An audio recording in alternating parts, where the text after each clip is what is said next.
Chicago Fire boss on Taylor Kinney's return, Kara Kilmer's final season, and new arrivals.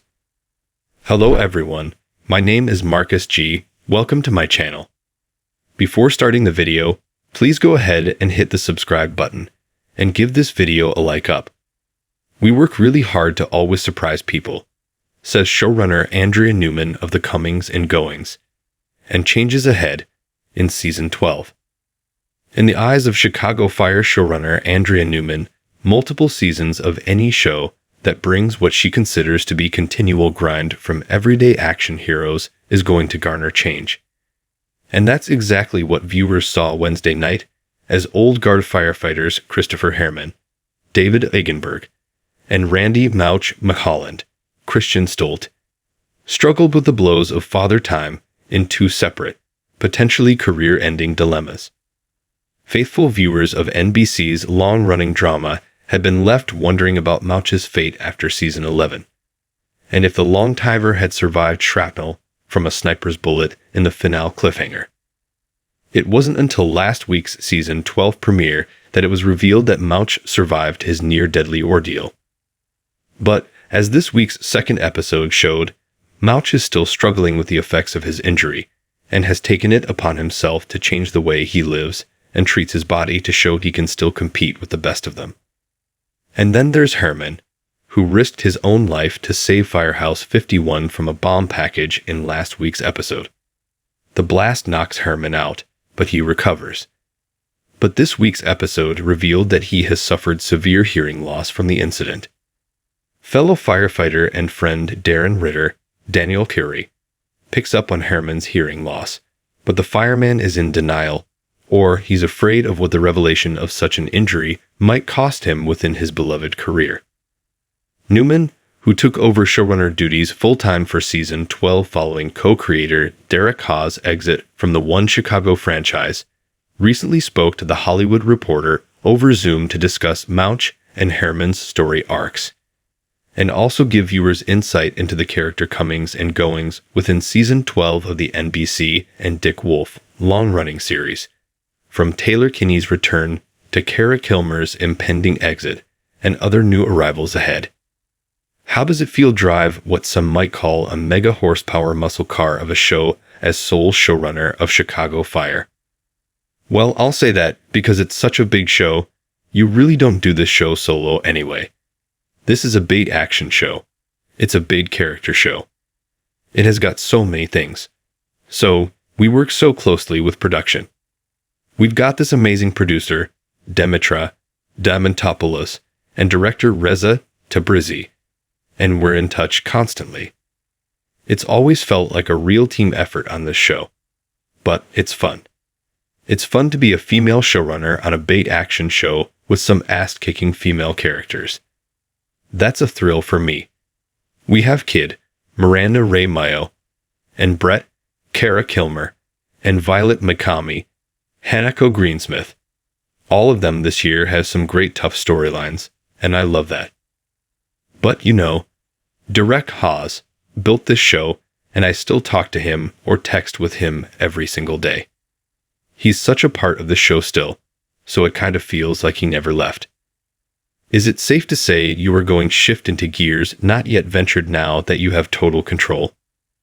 Still using that metaphor, I think what that really means for a show like this is just digging down deeper into the characters, finding new character dynamics we haven't seen before. Mouch with Episode 2 is a good example. He's been here from the beginning, but now we're seeing other sides of him and digging in a little bit, and I love being able to do that. Season 12 on our show, it's such a gift. You've seen these arcs for these characters, but you are finding new dimensions all the time. And that's what I'm excited to do this year. New pairings, people we haven't maybe seen work together or get tight before. Exploring all those character dynamics a little more. Christian Stolt as Randy McHolland and David Eigenberg as Christopher Herrmann in Call Me McHolland. Adrian S. Burroughs SR/NBC. Speaking of Mouch in Episode 2, it appeared his character and firefighter Christopher Herrmann, David Eigenberg, were going through different yet similar crises. Both were in a battle for their professional lives against Father Time. Mouch tells the crew he wants to be remembered as having left it all on the table, as he battles back from a serious injury. And Herman is trying to hide his severe hearing loss from Firehouse 51 after saving the crew from a box with a bomb in it. Will this idea of battling with Father Time be explored throughout the season? I can't tell you how much I love that question. I love it because it is such a part of being an action hero. This is what these firefighters do, and what these first responders do. It's a very physical job. So, what happens when you are fighting Father Time over the course of it? The guy who is our technical consultant, Steve Chikarotis, who is a deputy district chief, he's retired and probably in the range of Mouch and Herman. And I've seen that guy with his bare hands, when a tech van pulled up to scout, fend off 2 pit bulls attacking a passerby. It was a scary thing. This guy reaches in with his bare fucking hands and rips these pit bulls off of him. He's as badass as they come, even at a retired age.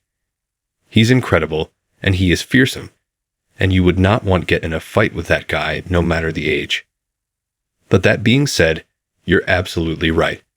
That's something that's always a struggle. And they raised the mandate retirement this year to 65. So you can be a firefighter at 65, and a lot of these guys and women, they work hard to stay in shape and stay a part of it. But they also have to start thinking about the future. Some of them are happy sliding into a desk job at a certain point. They can function that way like Bowden, the fire chief of Firehouse 51, played by Eamon Walker. It is a little bit of a struggle, but he can do the desk job. But then there are some people that are adrenaline junkies. They are never going to want to hang it up and just move to a desk. So, that is going to be a struggle for the entire season, with the old guard and the new guard.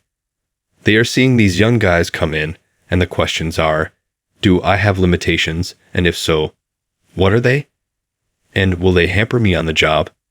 And what's the safest thing for everybody? But they're still tough. Having taken a long sabbatical from the show, Taylor Kinney made a triumphant return this season as Lieutenant Kelly Severide. His relationship with Lieutenant Stella Kidd, played by Miranda Ray Mayo, was strained in the pilot episode.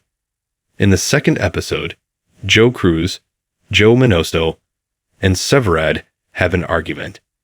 It is being considered by Cruz that he may leave Firehouse 51 and assume the position of lieutenant elsewhere.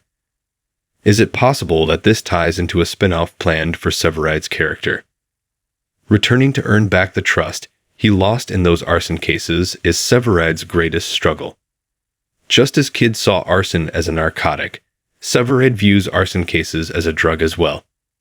Because his father was involved in arson, and he had a tense connection with him, he becomes entangled in it, and there is just so much interesting stuff there.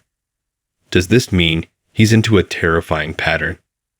A groove where you end up becoming your father regardless of your actions. Restoring the trust he lost with Cruz and Kidd requires him to find a way to keep it all together.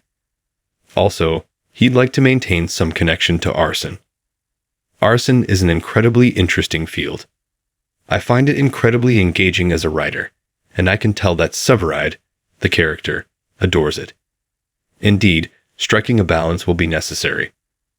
Alternatively, consider the role of Sylvie Brett, played by Kara Kilmer.